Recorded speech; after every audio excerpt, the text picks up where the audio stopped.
दादा डिप्युटीची बैठक झालेली आहे पुण्यासाठी पुणे जिल्ह्यासाठी यावेळेस खाली असणारा काय प्रारूप आराखड्याच्या हे किती गेले?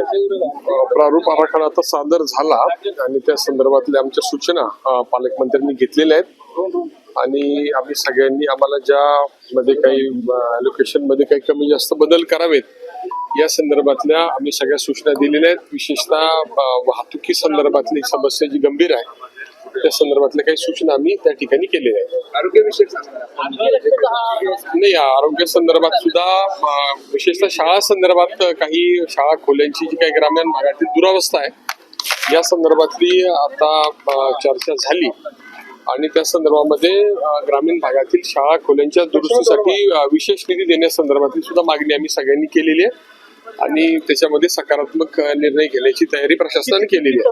नाही, अजून चर्चा चालू आहे. मी आता बैठक संपण्याच्या आधीच बाहेर आलोय त्यामुळे त्या संदर्भातली डिटेल माहिती माझ्याकडे ते सांगितलं मी.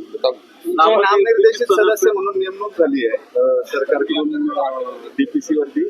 काही जणांची नाराजी आहे त्यांची नियुक्ती झाली नाही म्हणून. नेमकी तुमची जबाबदारी काय असणार आहे? तुम्ही आणि सुनील शेळके यांची नियुक्ती झाली आहे त्यांना काय वेगळा असा फरक पडतो किंवा तुमची जबाबदारी काय असेल ते जरा इलॅबोरेट करा. म्हणजे नाही, कार्यकारी मंडळामध्ये आता मी यापूर्वी पण काम केलंय.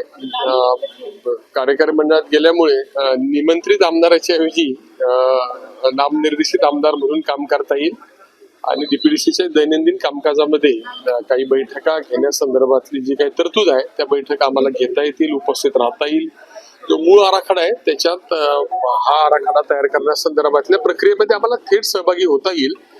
हे यापूर्वी सुद्धा मी सदस्य म्हणून काम केलंय आणि या संदर्भामध्ये माननीय मुख्यमंत्री आणि माननीय दोन्ही उपमुख्यमंत्र्यांना मी धन्यवाद देतो. मला कालच रात्री माहिती मिळाली आणि त्या संदर्भातली पुढील कामकाजासंदर्भातली योग्य ते कामकाज केलं जाईल ही आम्ही काळजी घेऊ. तुम्ही विशेष गटाचे आमदार सहभागी केले नाहीत म्हणून त्यांची नाराजी आहे भाजप आणि राष्ट्रवादी. नाही, पालक याच्यामध्ये डीपीडीसी मध्ये 2च सदस्य नियुक्त करण्याची माझ्या माहितीप्रमाणे तरतूद असल्यामुळे हा निर्णय घेतला असावा असं माझं मत. भाजपचे जास्त आमदार आहेत आणि राष्ट्रवादी देखील जास्त आमदार आहेत. शिवसेनेचा मी एकटा आमदार आहे म्हणून मला घेतलं नाही असं विजय शिवतारे. नाही, मला त्या संदर्भातली कल्पना नाही. मला राज्य शासनाकडून जी काही नियुक्ती झाली याची काल माहिती मिळाली आणि माझ्या माहितीप्रमाणे 2च सदस्य नेमण्याची तरतूद असल्यामुळे असा निर्णय घेतला गेलेला असावा.